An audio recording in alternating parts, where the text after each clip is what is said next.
الله الرحمن الرحيم. الحمد لله رب العالمين، والصلاة والسلام على سيدنا محمد وعلى آله وصحبه أجمعين. يا ربنا لك الحمد كما ينبغي لجلال وجهك ولعظيم سلطانك. إلهنا ربنا ظلمنا أنفسنا وإن لم تغفر لنا وترحمنا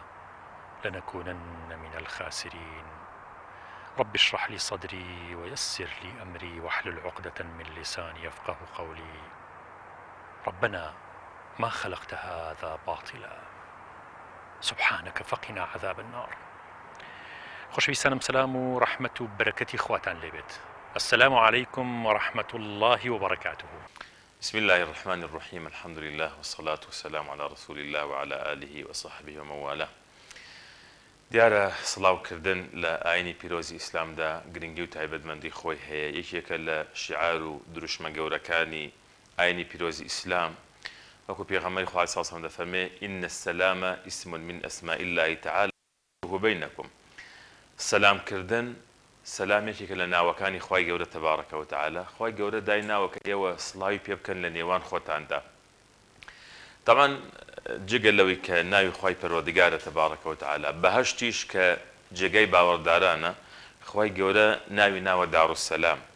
والله يدعو إلى دار السلام. پێغەمبەری خوا عەلەیهی سەڵات وسەلام پێغەمبەری سەلام و هێمنی و ئاشتی بووە بۆ مرۆڤایەتی، کە پەیامێکی پێبوویکەوە سەرجەم خەڵکی بەڕاستی لەژێر ئەو پەیامەدا بحەوێتەوە. بۆیە جێ خۆیەتی باوەڕداران ئیمانداران لە نێو خۆیاندا هەمیشە کاتێکە ئەگەن بە یەکتر سڵاو لە یەکتر بکەن. واتای سەلامکردن چییە؟ کاتێکە کەسێک سڵاو لە کەسێک دەکا، داوای ئاشتی و سۆز و میهرەبانی و بەزەیی خوا دەکات بۆ ئەو کەسە. ئەگەر خوا نەخواستە کێشەیە گرفتێ نەهامەتێ ناڕەحەتێکیش لە نێوانیاندا هەبێت، بەو سەلامە دەڕەوێتەوە. وەکو خوای گەورە سوبحانەهو وتەعالە دەفەرمێ ادفع بالتي هي أحسن فإذا الذي بينك وبينه عداوة كأنه ولي حميم. کاتی شتێک ناکۆکیەک لە بینی تۆ کەسێکدا هەیە، پاڵی پێوەنێ، وازی لێبێنە بەچی بە چاکە. بەشێک لە چاکە بریتێ لە سڵاوکردن. ئەو کەسەی زۆر کێشە و نەهامەت و یە شتێک گەردێک لە دڵ و دەرونیدا دروست بۆ بەرامبەر، کاتێککە تۆ سڵاوی لێ ئەەکەیت، سەلامی لێ ئەەکەیت، ئەو ناڕەحەتی لە دڵ و دەرونیدا دەرئەچێ. بۆیە پێغەمبەری خوا عەلەیهی سەلام لە باسی دوو کەسە کە کێشە و ناکۆکی و ناڕەحەتی لە نێوانیاندا دەفەرمێ وخەیڕهما الذی یەبدأ بالسەلام. چاکترینی ئەو دوانە کە کێشە و گرفتێک لە نێوانیاندا هەیە، باشترین و چاکترینان ئەوەیە کە لە پێشا سڵاو لەو دەکات. چکە ئەو سڵاوە هۆکارێکە بۆ ئەوەی ئەو شتێک کە لە نێوانیاندا دروست بووە. چونکە شەیطان دائما شت لە بینی خەڵکیان دروست دەکات. وەکو خوا دەفەرمێ ئین الشەیطانە یەنزەغ بەینەهم. شت لە بینی مرۆڤەکانە دروست دەکات. ئەها یوسف عەلەیهی سەلام کاتێکە لەگەڵ براکانی دانیشت فەرمووی من بعد أن نزغ الشيطان بيني وبين إخوتي، لە دوای ئەوەی کە شەیطان ئەوەی دروست کرد لە نێوان من و براکانمدا، بەڵام چی هەڵبژات؟ عەفو لێبوردەی هەڵبژات. بۆیە عەبدوڵای کوڕی سەلام ڕەزا و ڕەحمەتی خوای پەروەردگاری لەسەر بێ دەفەرمێ کاتێک کە خەڵکی شاری مەدینە بیستیان کە ڕەسوڵ عەلەیهی سەڵات وسەلام هاتۆتە شاری مەدینە، لە هەموو لایەکی شاری مەدینەوە خەڵک کۆبوویەوە بۆ پێشوازی لە پێغەمبەری خوا عەلەیهی سەڵات وسەلام و بۆ ئەوەی پێغەمبەری خوای نەبینی و عەلەیهی سەڵات وسەلام لە بەیعەی عەقەبەی یەکەم و دووهەمە شا دەبێ بە خزمەت پێغەمبەری خوا عەلەیهی سەڵات وسەلام. دەفەرمێ ڕۆشتم، طبعا عەبدوڵای کوڕی سەلامێکێکە لە گەورە زانایانی جوولەکە و پیاوێکی خوێنەوار و شارەزا بووە. ئەفەرمێ کە ڕەسوڵان بینی عەلەیهی سەڵات وسەلام لە دەم و چاوی خوێنمەوە والله ما هو بوجه كذاب، سوێن بە ئەڵڵا ئەم دەم و چاوە دەم و چاوی پیاوێکی درۆزن نییە. پاشان فەرمووی خەڵک هەمووی کۆبەوە، ڕەسوڵ عەلەیهی سەڵات وسەلام یەکەم وتاری بۆ خەڵکی شاری مەدینە، یەکەم ئامۆژگارە بوو کە فەرمووی ئەیها الناس ئەفشوا السەلام. خەڵکینە سڵاو بڵاو بکەنەوە، سڵاو بەرپا بکەن لە نێوان خۆتاندا. تەمە سڵاوکردن فەرمووی هۆکارێکە بۆچی تەدخلوا الجەنەتە بسەلام، بۆ ئەوەی کە بە سەلامەتی بچنە ناو بەهەشت. زۆر کەسەی دەڕواتە ناو بەهەشت بەڵام زۆر بە ناڕەحەتی. تەماشاکەی لەسەر لە ڕۆژی قیامەتدا زۆر تووشی ناڕەحەتی دەبێت لە وەستاندا، کاتێ بەسەر پردی سیڕاتا دەڕوات هەموو قولاپەی پێوەی ڕای دەکێشن، ناڕەحەتی دەکەن، ئازاری ئەدەن. بەڵام ئەگەر ئەدەوێت بڕۆیتە ناو بەهەشت بە سەلامەتی، سێ خاڵی باسکە کێلانە فەرمووی ئەفشوا السەلام، سەلام سڵاو بکەن لە یەکتر، سەلام بڵاو بکەنەوە. ئەوە هۆکارێکە بۆی کەوا تەدخلوا الجەنەتە بسەلام. لە شوێنە ترا فەرمووی لە ناو بەهەشتا چەندین ژوور و شوێنی تایبەتی تێدایە لە ناو کۆشک و ڤێلاکانیدا کە لە ناوە دەرەوە لێوە دیارە لە دەرەوە ناوە لێوە دیارە خوای گەورە ئامادەی کردو بۆ ئەو کەسانی کەوە سڵاو بەرپا ئەکەن کەواتە سەلام شیعار و دروشمی گەورەی ئیسلامە بۆیە پێغەمبەری خوا صلی الله علیه و سلم دەفەرمێ فەئەفشوه بەینەکم حتا ئەوەنە گرنگە ڕەسوڵ الله علیه الصلاة والسلام فەرمووی والله ناچنە ناو بەهەشتەوە حتا ئیمان و باوەڕتان نەبێ لا تدخلوا الجنة حتى تؤمنوا حتا ئیمان و باوەڕ نەبێ بەهەشت خوا بۆ ئیماندار دایناوە و ئیمان و باوەڕشتان نییە هەتا یەکترتان خۆش دەوێت پاشان فەرمی ئەوەلا ئەدلکم على شيء إذا فعلتموه تحاببتم شتێکتان پێ بڵێم کە ئەگەر ئەنجامتان دا یەکتریتان خۆش بوێ وتیان بەڵێ فەرمی ئەفشوا السلام بەینەکم بەڕاستی هەروایە یعنی هۆکارە بۆ ئەوەی کە مسلمانان یەکتریان خۆش بوێ دڵیان پەیوەست بێ بە یەکەوە شتێک لە دڵیانە دروستە بێ لە بەرامبەر یەکتر بەهۆی سڵاوکردنەوە وازی لێبێنن سەلامکردن یەکێکە لە سونەتە گەورەکانی ئیسلام ئازانم یەکێک لە ناوە پیرۆزەکانی خوای گەورە ناوی ئەسسەلامە تەحیە و سەلامکردنی مسلمانان من سەلام لە ئێوەکەم ئەسەلامو عەلەیکم وەڕەحمەتوڵڵاهی وبەرەکاتوه چەند ناوێکی جوانە قەت کۆن نابێت بەیانی باش کۆنە بێت ئێوارت باش کۆنە بێت ڕۆژ باش کۆنە بێت ئەمانە کۆنە بێت ناوی تازەشتی تازەیەتە پێشەوە بەڵام سەلام الله عەلەیکم سەلامی خواتان لەبێ ناوی خوای گەورەیە قەت کۆن نابێ ئەزانن یەکێک لە ناوەکانی بەهەشت سەلامە والله يدعو إلى دار السلام بانگتانەکە بۆ دار السلام کە بەهەشتی بەرینە ادخلوها بسلام آمنين بە سەلامەتی بچنە ناو بەهەشتەوە کۆتایی نوێژ کاتێک کە تۆ نوێژەکەیت دوای ئەتەحیات و نوێژەکەت تەواو کرد کە سەلامەیتەوە یەکەم شت تۆ دوعاکەی پێغەمبەر صلی الله علیه و سلم فێرمانەکە کە یەکسەر بڵین اللهم أنت السلام ومنك السلام تباركت وتعاليت يا ذا الجلال والإكرام چەند جوانە ئەو سونەتی پێغەمبەر صلی الله علیه و سلم جێبەجێ بکەن بە ناوی پیرۆزی السلامی خوای گەورەوە چەند جوانە لەبەرەوە پێغەمبەر صلی الله علیه و سلم فێرمانەکە خەیڕکم من یەبدأ بالسلام باشترین کەستان ئەمە شریعەت وا فێرمانەکە کە باشترین کەس ئەو کەسێکە تۆ دەست پێش خەریکی لە سەلامکردن لە خەڵکە وە سەلام بکە ئەوە سونەتی ئیسلامە سەلام کە لەوەی ئەیناسی لەوەیش کە نایناسی هەموو نەوەیەک حتا خوای گەورە ناوی ڕەحمەتی خۆی بە سەلامە بات بە سەلام ناوی ڕەحمەتی خۆیە بە سەلام قولا من رب الرحیم يعني ڕەحمەتی خوا سەلام و هێم نییە یەکەم کەلیمە کە بە ئەهلی بەهەشتە وترێت بە ئەصحاب اليمین فسلام لك من أصحاب اليمين سلام لە ئەوانەی کە لە دەستە ڕاستەوەیەن کە دەستە ڕاست ئەهلی بەهەشتن یا بە دەستە ڕاست نامەی ئەعمالیان پێ ئەدرێت ئین شاء الله یا ڕەبی خوایە لەو کەسانە بین و لەو کەسانەمان حسێب بکەین و لەو کەسانی کە بەر شەفاعەتی پێغەمبەرەکەم صلی الله علیه و سلم و بەر شەفاعەتی قورئانەکەون و ناوی پیرۆزی ئەسسەلام دا ئەبارێ بەسەریانەوە لە بەهەشتی بەرینە خۆی گەورە پاداشتیانەیەتەوە باشە معنای ئەسسەلام یعنی چی ناوی ئەسسەلام یعنی چی یەکێک لە ماناکانی ئەسسەلامی ناوی خوای گەورە یعنی خوای گەورە پاک و بەریە لە هەموو ناتەواویەک هیچ نەتەواویەک ئەو شتەی کە نوقسانی بێ بۆ ذاتی ئەڵڵا نیەتی خوای گەورە خاوەنی ناوەکانی جەلال و جەمالە خوای گەورە خاوەنی صیفەتی کەماڵە ئاسانم یعنی کەماڵ و جەماڵ و جوانی ئەم صیفەتە جوانانە ئەم ناوە جوانانە لە خوای گەورەیە کۆبۆتەوە لەبەرەوە هدوء و سەکینەتدا ئەبارەکەت ناوی پیرۆزی ئەسسەلامە بە یا سەلام و یا سەلام و یا سەلام خەڵک زۆر سەردان تەکات چکۆ چایخانەتان هەیە لێرە بێتاقەت نابی کە زۆر سەلامە لێ نەخێر ناوەڵا یەک دەنێک بێتاقەت نابم سەلامکردن شتێکی زۆر جوانە و سەلامکردن شتێکی زۆر شاکترە وەک لە هیوا هەیە سەلامی هین بە نوعێکی تر سەلامەکات ئەرەوەڵا دائما ئێمە لە سەلامانیەتی ئەومان هەبێت کە ئەمە خێرێکمان دەسەکەوێت یعنی ئەجرمان دەسەکەوێت لەو سەلامەیە بەس سیرکەین یعنی زۆر جار بەو سەلامەش جاری وا هەیە تۆ کەسێک دڵی لێ عاجزە یەکسەر ئاشتە بیتەوە وایە ڕاستە وایە ڕاستە زەلامێکی وا هیوا عاجز بۆ لەو سەلامە لێکە لە خۆتەوە دڵێ بە نوعێکی تر ئەگۆڕێ ئەرەوەڵا بەڵێ سەلامەت بنیاخوا دەربارەی لێبوردەیی هیچ شتێکتان نییە کاک حەسەن ینی ئێمە لێبوردە بین بەرامبەر بە خەڵک ئەنجار وا هەیە کە تۆ عارزی لەگەڵ کەسێکا بووە بیرەکەی تۆ شەودانیشی عارزی لەگەڵ چەند کەسێکا بووە جژنی ڕەمەزانی شە جژنی قوربانە کە زەرورە ئاشتمە لەگەڵیانە قورسە لەسەر دڵێ بەڵام ئایا ئاشتبوونەوە دڵ ئیسراحەتی بە خۆت چۆن ئیسراحەت پێنا بەرەوەڵا بەرەوەڵا کەسا داوای لێبوردنی لە پێشتێکی زۆر خۆشترە ئەرەوەڵا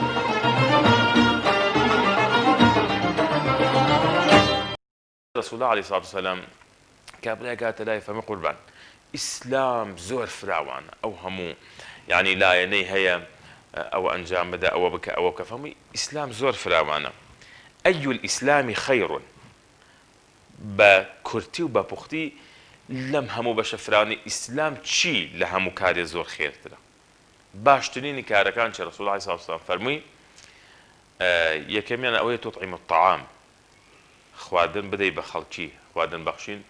لە کارە زۆ خێرە گەورەکانە باشە فەرمی وتقرأ السلام على من عرفت ومن لم تعرف سڵاو بکەیت لەو کەسی کە ئەیناسیت و لەو کەسی کە نایناسیت مادەم مسلمان و ئەهلی قیبلەیە و ئەهلی مزگەوتە و ئەهلی گەڕەکە و ئەهلی یعنی دینەکەتە سڵاوی لێ بکە بۆ رسول الله عليه الصلاة والسلام فەرمی من أشراط الساعة لە نیشانەی نزیکبوونەوەی قیامەتە ئەوەی کە ئینسان إلا سلام لكسك كديناسيت يعني كسيني ناسي صلاوي لناك إذا يعني تناند ويلاتو بنا بخوات تناند لو كسشي كديناسيت صلاوي لناكات ويبراسي إما للرجاي أم جور برنامجنا ولا الرجاي زورك لو تاركانا و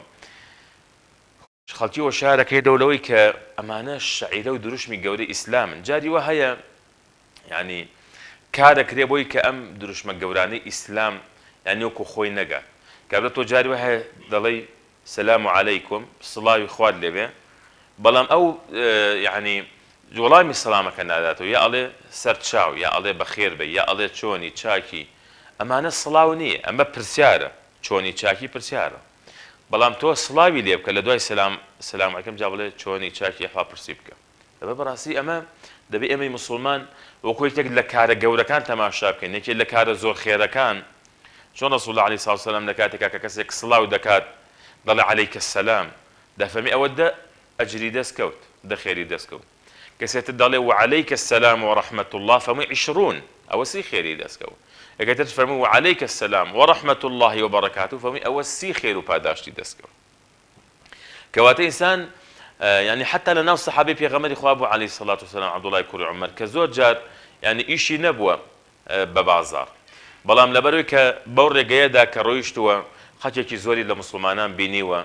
ڕۆیشتووە تەنانەت بۆ ئەوەی تەنها بۆ ئەوەی کە سڵاویان لێ بکات گەیشتووە بە هەر کەسێک سڵاویان لێ دەکات و ئەمەش حەق و مافی مسلمانە لەسەر یەکتری یەکەم مافی مسلمان ئەوەیە پێغەمبەری خوا عەلەیهی سڵاو وسەلام فەرمووی حەق المسلم على المسلم 6 مافی مسلمان لەسەر مسلمان 6 خاڵە حەقە مافە لەسەری کە دەبێت ڕەچاویان بکات يكي يكم خالن دفمي إذا لقيته فسلم عليه كاتي كبي جيشتي صلاوي ليبكا يعني شلون دفرمي كان خوش بو دبي بتي سرداني بكي كاتي كمر لقلي بتي بو قرصان شلون أما حق ومافا صلاة وكدنش حق ومافا يعني واجبة لسر بيويسة لسر بويا كاتي كسيك صلاة اللي أكام وإذا حييتم بتحية فحيوا بأحسن منها أو ردوها وقالوا تبارك وتعالى هذا فلمي كاتي كسيك صلاة واللي دكا بجوان تر لخوي والله عمي بدرو أو دول السلام عليكم وعليك السلام ورحمة الله ودول السلام عليكم ورحمة الله وعليك السلام ورحمة الله وبركاته يعني أوا يعني خيرك يزور قوريتي دايا خوي قالوا سبحانه وتعالى أمري خوايا فحيوا بأحسن منها أو ردوها يا نكو خوي والله عمي بدرو ناكلي لو كم تربية ويبراسي كاتك إما نيوجش دكين لنا ونيوجدا يعني بشكل نيوجدا كمان بريتية للصلاة كاتي متحيات دخوانين ضلين الصلاة وكليسة في غمر صلى الله عليه وسلم ضلين السلام علينا وعلى عباد الله الصالحين سبحان الله يعني شن قولي يعني الصلاة يخوا لسر إيه ما بيت ولا سر همو بند الصالح وشاكا كاني ويقول تبارك وتعالى كاتك وادلي هاتي فريشتي خوايا هرچی ایمانداره پیا و آفرته هرچی بنده خواه لإنسان لجنی مادام عبدی خواه بی و بنده الله بیت کاته که تقول السلام علينا وعلى عباد الله الصالحين ام صلاة ودكين همو بنده كاني خواه قوله تبارك وتعالى ببيت جوازي دا يقريته اما يعني معناه تزور قوله كاتكش كان يوجا كمان طواو دكين دلين السلام عليكم ورحمة الله السلام عليكم ورحمة الله بهمان شو يعني صلاة دكين لا أواني لا تنش معنا نيجا كان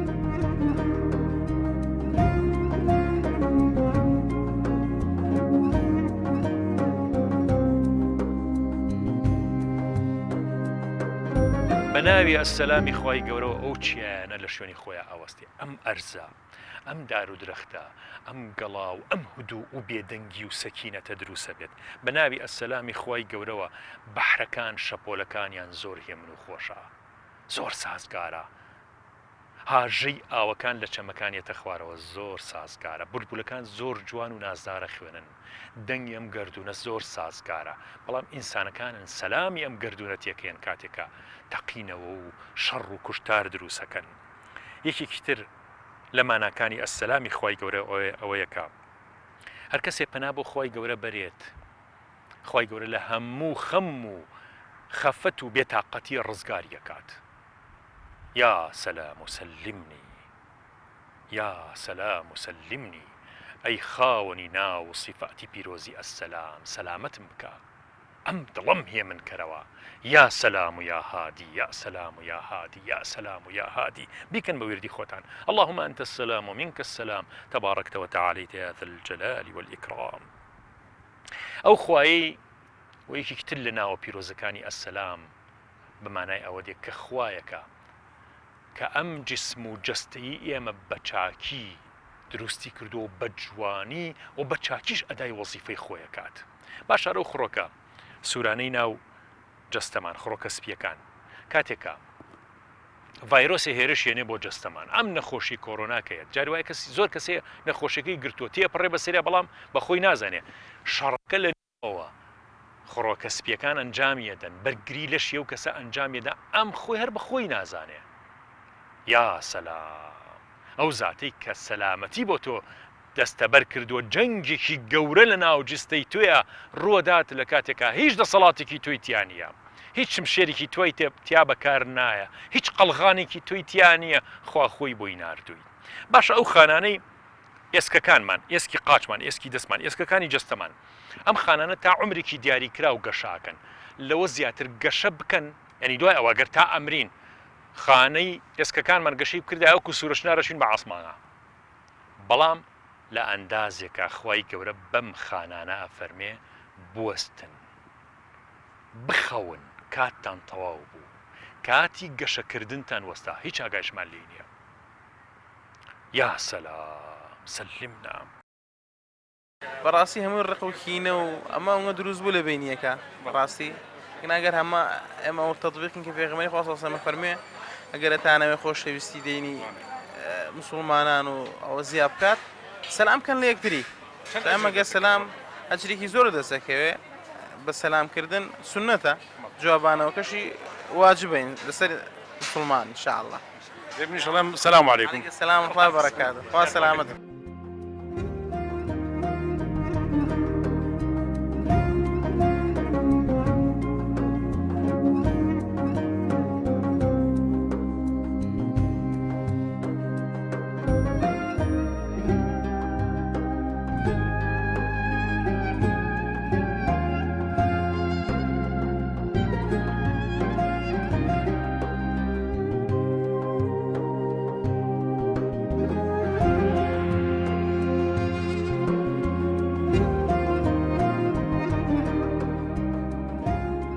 ئەگەر ئێمە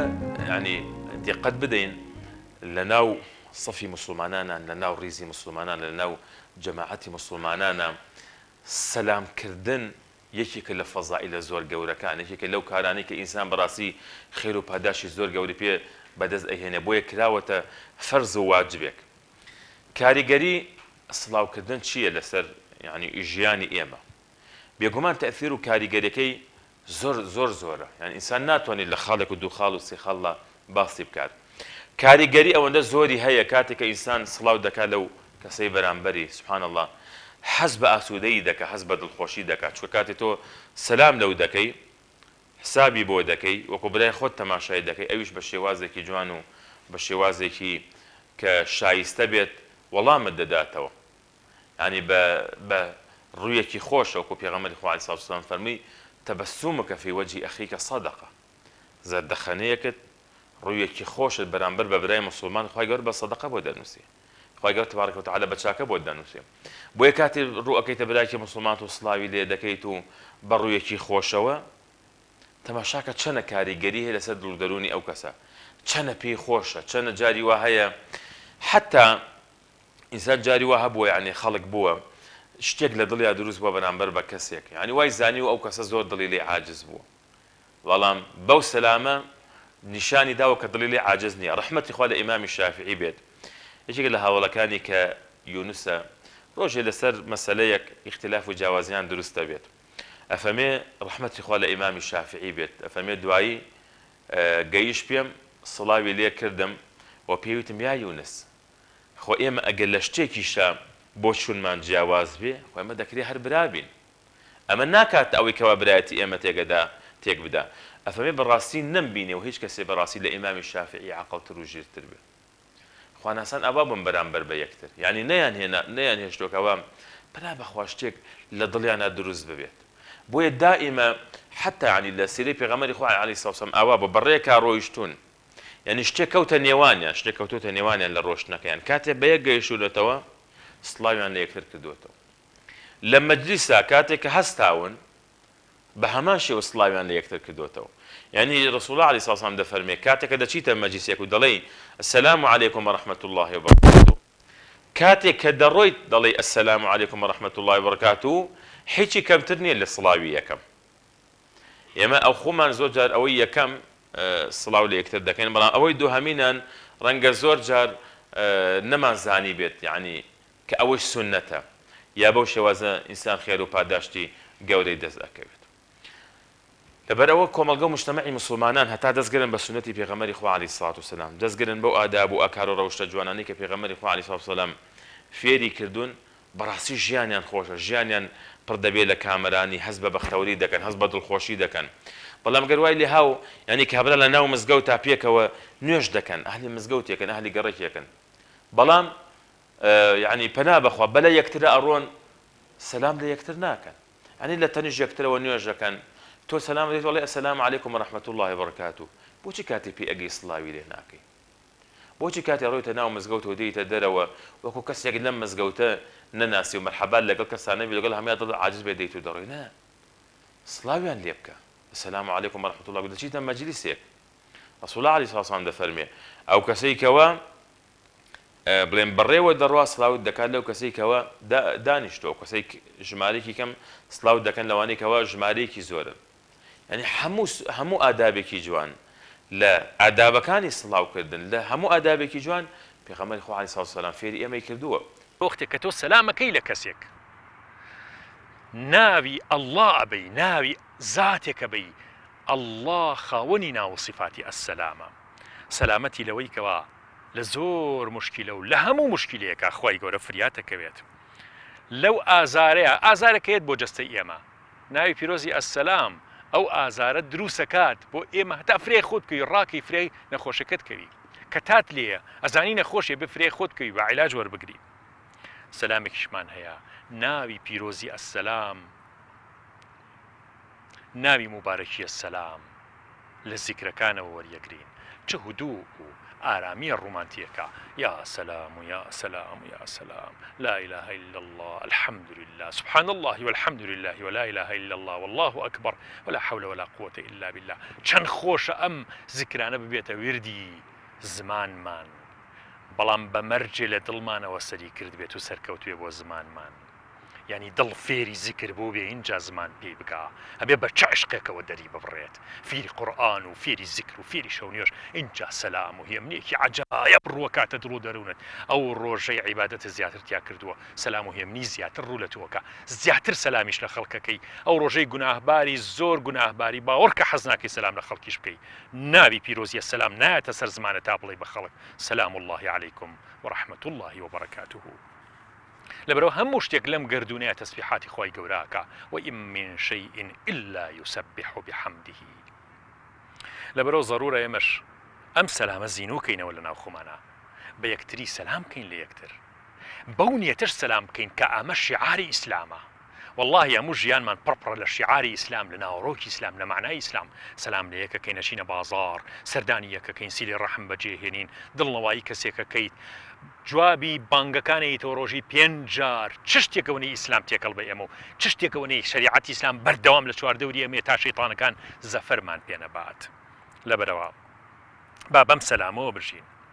المسلم من سلم المسلمون من يده ولسانه. مسلمان ئەوەیە لە زمان و لە دەم و لە دەستی پارێزراوە بێت، نەک خەڵک تیرۆر بکەی بە ناوی ئیسلام، نەک جوێن بیت، نەک دەم پیس بیت. ئەمانە شیعاری ئیسلام نیە. ئەمە مسلمان نابێ ئەم سیفەتانەی تیابێ. وەختێ مسلمان تووشی ئەم نەخۆشیانە بوو، ئەمە نەخۆشیە تووشی بووە، دینداری نییە. ئەمە دیفاع نییە لە ئیسلام بەڕاستی. يا أيها الذين آمنوا ادخلوا في السلم كافة. هەمووتان بشنە ناو سلمەوە، دەرگاکانی سەلام بگرن، لە دەرگاکانی سەلامەوە بچنە ژوورەوە. ولا تتبعوا خطوات الشيطان. بە دوای هەنگاوەکانی شەیطان مەکەون، چکە ئەسڵ لەم گردونەیە سەلام و هێمنیە سەلامکردنە. با لە پێغەمبەرەوە صلی الله عليه وسلم فێری سەلام ببین، فێری معانەقە ببین کە چۆن سنەتی پێغەمبەر صلی الله عليه وسلم تۆ باوەش بە یەکا بکەیت. یان تەوقی کردو، پێغەمبەر صلی الله عليه وسلم کاتی تەوقی کردو یەکەم کەس خۆی دەستی بردووە، چاوەڕانی ئەوی نەکردو. سیر ئەو تەواضع لە پێغەمبەر صلی الله عليه وسلم. نیشانەی تەواضع و گردنکەچی ئەوەیە تۆ دەست درێژ بکەیت بۆ تەوقەکردن پێش ئەوەی ئەو کەسە دەست درێژ بکات. اینجا لە هەمان کاتیشە ئازیزانم پێغەمبەر صلی الله عليه وسلم سەیری چاوی بەرامبەرەکەی کردووە کە تەوقی لەگەڵا کردووە. ئەوەش نیشانەی دووهەمی تەواضعی پێغەمبەرە صلی الله عليه وسلم. و هەروەها دەستی شل نەکردووە هەتا ئەو دەستی شل نەکرد بێت. ئەوەش نیشانەی سێیان لە تەواضع و خۆشەویستی و محەبەتی پێغەمبەرە صلی الله عليه وسلم کە دەری بڕیوە.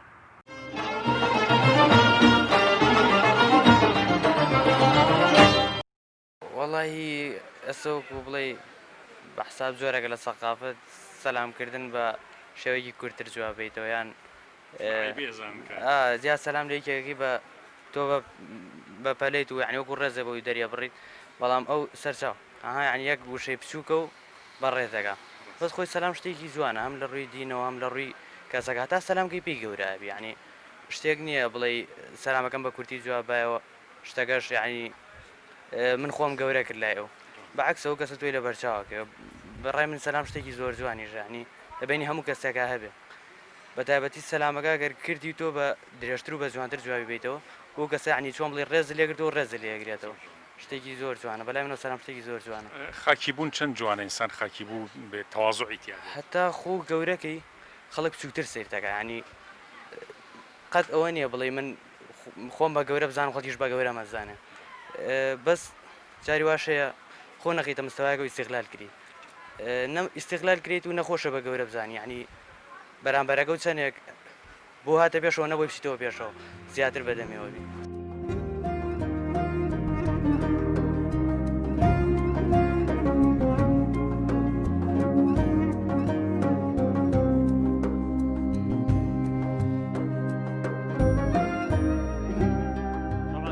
یەکێک لە ئەسبابی بەرەکەتی ماڵ و خێزان سڵاوکردنە. ئەمەش هەموودەی پێغەمبەری خوا عەلەیهی سەڵاتو وەسەلام بە یەکێک لە هەوڵەکانی فەرموو ئیذا دەخەلتە بەیتەک فەسەلم یەکن بەڕەکەتون عەلەیکە وعەلا ئەهلی بەیتیک. کاتێکە چوویتە ماڵەوە سڵاو بکە، ئەو سڵاوی کە تۆ دەکەیت دەبێتە خێر و بەرەکەت بەسەر خۆت و خاو خێزان و ماڵ و مناڵتە. ئەنی یەکێک لە ئەسبابی بەرەکەت، یەکێک لە ئەسبابی دڵخۆشی، یەکێک لە ئەسبابی ئەوەی کە نهێشتنی کێشە خێزانیەکان بەڕاستی ئەوەیە. چۆ کاتێک کابرا جاری وە هەیە ڕەنگە ئەڕواتە دەرەوە لە ماڵەوە بڵێن بەدەم کێشەیەک و ئەڕواتە دەر شتێک لە بینیانە دروست بووە لە بینی ژن لە بینی پیاودا. بەڵام کاتێک ئەڕواتە ماڵەوە سڵاو ئەکات، یعنی ئاماژەیەکیان پێ ئەدا کە من حشتێکم نییە لە بەرامبەر ئێوە، هیچ شتێک لە دڵمان نەماوە. سڵاو و ئاشتی و میهرەبانی و پەروەردگار لەسەر ئێوە بێت. ئەمە یەکێکە یعنی سبب و هۆکارێکە بەڕاستی بۆ ئەوی کەوا خێر و بەرەکەت لە ناو ماڵدا جارێکی تر دروست ببێتەوە. تەمان ئەم پیاوە کە خۆی بەمە بگرێت کە سڵاو بکات ببێتە خو عادەتێکی جوان لە نێوماندا، ئەم ژنەش بە هەمان شێوە کاتێک لە دەرەوە لە شوێنێک ببێتەوە سڵاو دەکات. مناڵەکانیش فێرە بن کاتی لە دەرەوە بن دێنە ماڵەوە سڵاو دەکەن، کاتی دەچنە لای ڕەفیقەکانیان سڵاو دەکەن، کاتێ تەلەفۆن دەکا سەلام عەلەیک بەوە دەست پێەکە، کاتێ لە تۆڕە کۆمەڵایەتیەکان لە هەر جۆرە پەیوەندێک لەگەڵ کەسی بەرامبەریدا قسەی لەگەڵ دەکات یان نامەیەکی بۆ دەنێنێ سەلەتا سڵاوی لێ دەکات. ئەنجا لە دوای ئەوە یعنی پەیامێکی هەیە پێی دەگەێنێت. لەبەر ئەوە ئەمانە هەموو فەرمودەیەکی پێغەمبەری خوا عەلەیهی سەڵاتو وەسەلام، هەموو سنەت و ئاکارێکی خۆشەویستمان هۆکارە بۆی کەوا بەرەکەت بکەوێتە ژیانی ئینسان، هۆکارە بۆ ئەوەی کەوا نێوانی خەڵکی زیاتر خۆش بێت. وەڵڵی سەلامکردن نازانم، خۆی سەلامکردن کەم بۆ تۆکو جاران نەماوە. ئێستا چۆن کابرا تعزیەکە نەماوە ئەچێ بۆ ماڵە بڵێ یان بە تەلەفۆن لەو کەساکڵە خوا لە گوناحی خۆش بێ وەکو جاران سەلامکردنش زۆر کەممە. ئەگەر یەکێک مردوویەکی لێ بمرێ چەند خۆشە کە خەڵک دڵنەواییەکە سەری زۆر دڵناوایی زۆر خۆشەکە ئەکە بچێت سەردانی کەسێکە دڵناواییەکە زۆری پێخۆش هەروەڵە ئاشکردنەوەی خەڵک چەندێت ضرورە ینی خەڵکە زۆر عاجز بوون کەسێکی عاجز کرد بێت چی ئاشتی کاتەوە زۆر هەروەڵە هەر بەعام کەم بووەوە سەلام کردنەوە سیلی ڕەحم چۆنە وەڵای بەتەواوی کەم بووە.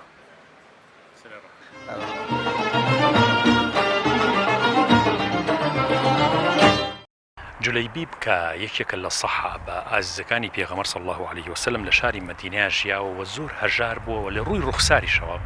دیمەنێکی وای نەبووە کە ئافرەتان زۆر پێی ڕازی ببن. وەختێک پێغەمبەر صلی الله عليه وسلم ئەیەوێ خێزانی بۆ بهێنێ بانگی کات ئەڵێ منە مێ ژنت بۆ بێنم مەڵێ یا رسول الله صلی الله عليه وسلم خەڵک بە من ڕازی نابێت. پێغەمبەر صلی الله عليه وسلم دەستیەگرێ و لەگەڵ خۆی ئەیبا بۆ ماڵی یەکێک لە سەحابەکان پیان ئەڵێ من هاتووم کچەکەی خۆتان بن بە جولەیبیب. ئەوانیش باوکەکەی کە سەیری جولەیبیب بکات فەقیر و هەژار و ڕوخسارێکی بەو جۆرەی نییە و لە دڵەوە ڕازی نییە. ئەڵێن بە پێغەمبەر صلی الله عليه وسلم ئینشاء الله ئێمە جواب لێ گێڕینەوە کە ئەڕۆن کچەکەیان ئەو کچەی کە پێغەمبەر صلی الله عليه وسلم هاتووە داوای بکات بۆ جولەیبیب. بە باوکو دایشیەڵێت ئەڵێ چۆن توانیتان ئەمری پێغەمبەر صلی الله عليه وسلم ڕەت بکەنەوە چۆن یەکسەر پێتان نەوتکەوە ئێمە ڕازین. ئازیزان ئەمری پێغەمبەر صلی الله عليه وسلم فەرمودەی پێغەمبەر صلی الله عليه وسلم بۆ گوێلێگرتن و جێبەجێکردنە نەک بۆ نەفیکردن و واز لێهێنانی. ئەم ئافرەتە ساڵحە جیاوازە لە ڕێی باوکو دایکی و لای خوای گەورەش جیاوازە. تا شەو باوکو دایکی زۆر پەشیمانە بن لەوەی کە یەکسەر بە پێغەمبەریان نەوتوە صلی الله عليه وسلم بەسەر چاو لە خزمەتان یا رسول الله صلی الله عليه وسلم کچەکەمان پێشکەش بەم کوڕە بێت. لەبەرەوە پێغەمبەر صلی الله عليه وسلم لەگەڵ جولەیبیب ئاگەڕێتەوە کە ئەگەڕێتەوە بۆ بەیانیەکەی بانگی جیهاد بانگی غەزا درێت. جولەیبیب و پێغەمبەر صلی الله عليه وسلم لەگەڵ سەحابەکانی یەکسەر ڕێکەونەوەشن بۆ جیهاد. ئەم سەحابەیە فریا ناکەوێ بە پێغەمبەر صلی الله عليه وسلم بڵێکەوە ئێمە ڕازین و کچەکەشمان ڕازیە. جا سیر کە نازانم هەموو شتێک لە مووقیفا سەیری بکەن. ئێستا مووقیفی ئەم باوکو دایکە و ئەجر و پاداشتیان جیاوازە لە کچەکەیان چکە کچەکە یەکەم لەحزە ڕازی بوو بەڵام دەسەڵاتی ئەوەی نییە کە یەکسەر پیان بڵێت. جولەیبیب بەچێتە ناو جەنگەکە و ناو غەزاکە و لە جەنگەکەیان شەهید دەبێت. کە شەهید دەبێت پێغەمبەر صلی الله عليه وسلم سەیری دڵنەوایی کەن. پێغەمبەر صلی الله عليه وسلم لە ژنهێنانیان لە ژیانیا و لە مردنیشا هەر دڵنەوایی ئەم سەحابە ئازیەکە چونکە کەس نییە دڵنەوایی بکات کەس نییە لای جدی بەلا بکاتەوە. ئەصحاب الصفە چەند خۆشەویست بوون نای پێغەمبەری خوا صلی الله عليه وسلم. لەبەرەوە پێغەمبەر صلی الله عليه وسلم هەواڵی جولەیبیب بەپرسێ لە جەنگەکەیە. زۆرێک لە خەڵکی تر بە دوای براو کە سوکاریانە ئەگەڕێن و هاتوون بزان کێک شەهید بووە کێ برینار بووە. پێغەمبەر صلی الله عليه وسلم فەرمێ جولەیبیب لەکوێ وتیان یا رسول الله شەهید بووە. فەرمووی بمبن بۆ لای بە مردویی و بە زینویی دڵی لایەتی وە دڵنەواییەکە کە بردیانە لای جولەیبیب. پێغەمبەر صلی الله عليه وسلم بە دەستی موبارەکی خۆی قەبرەکەی بۆ هەڵکەند گۆڕەکەی بۆ هەڵکەند و ناشتی بە دەستی موبارەکی خۆی ئازیزانم. ئەوە سەرکردەیە ئەو پیاوەیە بەڕاستی ئینسان بڵێ شوێن کەوتەی رسول الله صلی الله عليه وسلم شەرم دای نەگرێت تەریق نەبێتەوە لە داهاتووی نەترسێ کە بگۆڕێت. پێغەمبەر صلی الله عليه وسلم خۆی بە دەستی موبارەکی جەنازەی جولەیبیبی ناشت. اینجا دوعای بۆ کردوتی یا ڕەبی خوایە ئەم پیاوە پیاوێکی بەوەفا بوو ڕاستی کرد لەگەڵ دینەکەت. دوعای خێری بۆ کرد. لەبەرەوە دڵنەوایی و دڵڕاگرتنی خەڵک سیفەتی گەورەی پێغەمبەرە صلی الله عليه وسلم. کێ ئەتوانێ ئەم سونەتەی رسول الله زین و بکاتەوە؟ کێ ئەتوانێ ئەم سونەتە قورسانەی پێغەمبەر صلی الله عليه وسلم لە ژیانی ڕۆژانەیە جێبەجێ بکات؟ کێ قۆڵی هیممەت هەڵەکات ئەو شتانەی کە خەڵک ناتوانێت جێبەجێ بکا و ئاسانەکانەکەن تۆ لە سونەتە قورسەکانەوە دەست پێ بکەی ئەوە تابعی سنەتە